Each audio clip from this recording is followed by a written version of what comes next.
Hello बच्चों, so let's start solving this question and question says calculate the potential of following cell reaction at 298 kelvin. ठीक है, तो हमारे पास एक ये सेल है और जिसमें ये सेल रिएक्शन है जिसमें क्या हो रहा है कि एसएन जो 4 पॉजिटिव है और जिंक की रिएक्शन हो रही है यहाँ पर और यहाँ पे हमको क्या मिला प्रोडक्ट में SN2 पॉजिटिव एंड Zn2 पॉजिटिव। ठीक है, इनकी हमको कंसंट्रेशन भी गिवन है पॉइंट, जैसे कि SN4 पॉजिटिव की कंसंट्रेशन 1.05 मोलर है और SN2 पॉजिटिव की 0.5 मोलर है और Zn2 पॉजिटिव की 2 मोलर। ठीक है, और जो स्टैंडर्ड पोटेंशियल है यानी कि ई नोट ऑफ द सेल है वो कितना गिवन है हमको 0.89 वोल्ट गिवन है। अब हमको ये बताना है कि whether the potential of the cell will increase और decrease if the concentration of SN4 positive is increase in the cell. ठीक है, तो एक तरह से इसमें दो क्वेश्चन है। सबसे पहले हमको ये EMF ऑफ द सेल निकालना है और उसके बाद हमको ये बताना है कि अगर मैं SN4 पॉजिटिव की कंसंट्रेशन को इंक्रीज कर देता हूं तो इसके जो पोटेंशियल है जिसका जो EMF ऑफ द सेल है उसके ऊपर क्या फर्क पड़ेगा, ये इंक्रीज होगा या डिक्रीज होगा। ठीक है, तो चलिए इस क्वेश्चन को सोल्व करते हैं। तो हमारे पास इस क्वेश्चन में क्या रहेगा, जो की कॉन्सेप्ट रहेगा इस क्वेश्चन के अंदर वो क्या रहेगा हमारे पास, वो रहेगा नॉन इक्वेशन। ठीक है, ये एक्चुअली में किसका क्वेश्चन है, ये नॉन इक्वेशन का क्वेश्चन है। ठीक है, तो चलिए इस क्वेश्चन को सोल्व करते हैं। सबसे पहले हमको यहाँ पे क्या है, एक जो ओवरऑल गिवन रिएक्शन है वो लिख लेते हैं। यहाँ पर जो ओवरऑल रिएक्शन है वो क्या दे रखी है हमको, वो कुछ इस तरह से है SN4 पॉजिटिव। ठीक है, और यहाँ पर ये किसके साथ रिएक्शन कर रहा है, जिंक सॉलिड के साथ। और हमको क्या मिल रहा है यहाँ पे मिल रहा है SN2 positive plus zinc 2 positive. ठीक है, तो ये सारे के सारे एक्वस फेज में। इसकी जो कंसंट्रेशन है वो कंसंट्रेशन है 1.05 मोलर और SN2 पॉजिटिव की कंसंट्रेशन कितनी है 0.5 मोलर। ठीक है, 50 मोलर। और Zn2 पॉजिटिव की कंसंट्रेशन कितनी है 2.0 मोलर। ठीक है, ये हमको कंसंट्रेशन की होना है इसकी। ये सॉलिड है ना, इसकी कंसंट्रेशन हम 1 लेके चलते हैं। ठीक है, ये इलेक्ट्रोड है। अब देखो यहाँ पर हमारे पास सबसे पहले हमको जो नॉन इक्वेशन लगानी है वो कैसे लगाएंगे, क्योंकि हमको क्या निकालना है, EMF ऑफ द सेल निकालना है। तो EMF ऑफ द सेल कैसे निकालेंगे, E of the cell is equals to E naught of the cell minus, क्योंकि टेम्परेचर 298 केल्विन है तो हम ये रखेंगे 0.0591 divide by n log concentration of the product. अब देखो कंसंट्रेट प्रोडक्ट की साइड में ये है ना, तो यहाँ से मैं लिख सकता हूँ SN2 पॉजिटिव की कंसंट्रेशन और Zn2 पॉजिटिव की concentration divide by concentration of reactant में क्या होगा, देखो इसकी कंसंट्रेशन तो यूनिटी लेके चलते हैं। ठीक है, तो यहाँ पर हमारे पास ये केवल यही बचा गया, तो ये हमारे पास क्या होगा SN4 पॉजिटिव की कंसंट्रेशन।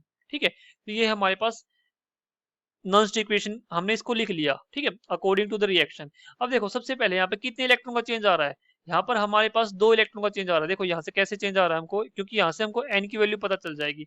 हो क्या रहा है कि जो SN4 पॉजिटिव है वो किस में कन्वर्ट हो रहा है, +2 में। इसका मतलब क्या हुआ कि यहाँ से +4 से +4 में, +4 से +2 में गया SN2 पॉजिटिव। इसका मतलब इसकी क्या हुई है, रिडक्शन हुई है, क्योंकि इसका ऑक्सीडेशन स्टेट क्या हुआ, डिक्रीज हुआ है। और जो जिंक है वो हमारा किस में गया, +2 में। इसका मतलब कि इसकी क्या हुई, ऑक्सीडेशन हुई है।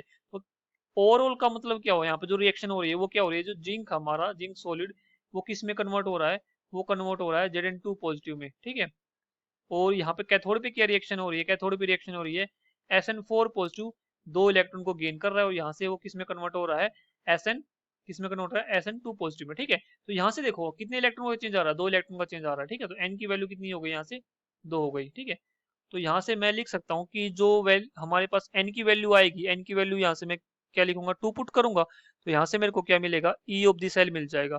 E naught of the cell की वैल्यू हमको गिवन है क्वेश्चन में, ये वैल्यू गिवन है 0.89। ठीक है, तो यहाँ से मैं लिख लेता हूँ 0.89 माइनस, जब इसको मैं यहाँ से लिखूंगा 0.0591 डिवाइड बाई में 2 लोग। अब देखो कंसंट्रेशन ऑफ SN2 पॉजिटिव की कितनी है, कंसंट्रेशन SN2 पॉजिटिव यानी कि कंसंट्रेशन कितनी है 0.5 है ना, तो यहाँ से मैं लिख लेता हूँ ये 0.5। और Zn2 पॉजिटिव की ये वैल्यू कितनी है, यहाँ पे ये है 2। ठीक है, 2.0। उसके बाद यहाँ पर और कितनी कंसंट्रेशन है, यहाँ पे और कुछ है SN4 पॉजिटिव, SN4 पॉजिटिव की कंसंट्रेशन है 1.05। अब इसको और आगे सोल्व करते हैं, तो यहाँ से हमको क्या मिलेगा, E of the cell is equals to 0.89 minus, ये क्या हो जाएगा, इसको जब डिवाइड करेंगे तो ये हो जाएगा 0.0295। ठीक है, और ये हो जाएगा हमारा log 1 डिवाइड बाई 1.05। ठीक है, ये क्योंकि इसके मल्टीप्लाई करेंगे तो ये 1 हो जाएगा ना ऊपर। तो अब देखो यहाँ से अगर मैं इसकी पूरे की वैल्यू निकालता हूँ log 1 बाई 1.5 की, जब मैं इसको डिवाइड करता हूँ तो यहाँ से मेरे को पास जो वैल्यू मिलती है वो वैल्यू कितनी मिलती है यहाँ से, तो यहाँ से मैं लिखूंगा E of the cell is equals to 0.89 minus 0.0295, ठीक है, तो ये हमारा है 0.0295, ठीक है। तो ये हो गया हमारा 0.295। इसको जब मैं सोल्व करूंगा तो सोल्व करने पर मेरे को जो वैल्यू मिलेगी वो कितनी मिलेगी, ये यहाँ से मैं लिख लेता हूँ, ये मिलेगी -0.0211, यहाँ से लिख लेता 12 अप टू ये 4 डेसिमल तक लिख लिया, ठीक है। तो ये वैल्यू मिलेगी इसको सोल्व करने पर।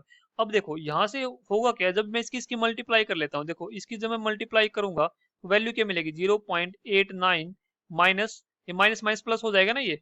अब देखो यहाँ से जब मैं इसकी मल्टीप्लाई करता हूँ तो मल्टीप्लाई करने पर मेरे को क्या मिलता है, 0.0295 मल्टीप्लाई बाई 0.0212, ठीक है, 212। तो यहाँ से मेरे को वैल्यू मिली, कितनी मिली, 0.0006254, ठीक है। तो ये वैल्यू मिली। अब जो इस वैल्यू में हमको क्या ऐड करना है, ये 0.89 ऐड करना है, क्या ऐड करना है, 0.89, ठीक है। जैसे हम इसमें 0.89 ऐड करते हैं तो यहाँ से मेरे को किसकी वैल्यू मिलती है, मेरे को मिलती है ईएमएफ ऑफ द सेल की वैल्यू, और वो वैल्यू कितनी मिलेगी, 0.89062546 6254, ये वैल्यू हमको मिली किसकी, ईएमएफ ऑफ द सेल की, ठीक है। ये वैल्यू किसकी मिली, ईएमएफ ऑफ द सेल की, जो हमको कैलकुलेट करना रहा, ठीक है। अब अगला पार्ट क्या बोल रहा है क्वेश्चन का, कि क्वेश्चन ये बोल रहा है कि अगर मैं इसकी वैल्यू बढ़ा देता हूँ, किसकी वैल्यू, SN4 पॉजिटिव की वैल्यू बढ़ा देता हूँ, तो इसके ऊपर क्या इफेक्ट पड़ेगा।